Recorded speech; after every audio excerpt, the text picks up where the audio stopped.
Ketua Umum Persatuan Wartawan Indonesia Pusat, Ahmad Munir, melakukan kunjungan kerja ke Banda Aceh pada Sabtu 1 November 2025. Kunjungan ini sekaligus dalam rangka menghadiri peringatan Maulid Nabi Muhammad yang diselenggarakan oleh PWI Aceh. Kedatangan Ahmad Munir bersama sejumlah pengurus PWI Pusat disambut hangat melalui prosesi pesiju, yakni tradisi adat Aceh yang dipimpin langsung oleh Ketua Majelis Adat Aceh.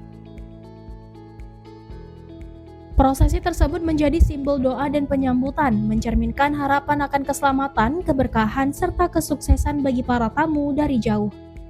Dalam sambutannya, Ahmad Munir menegaskan pentingnya menjunjung tinggi kode etik jurnalistik dalam setiap karya pemberitaan.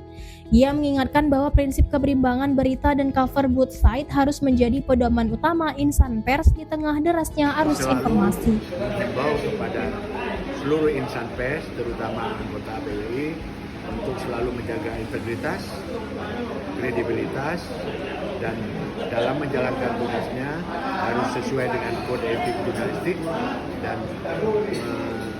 terus berkarya melalui berita-berita yang mencerdaskan, mencerahkan, dan memberdayakan masyarakat.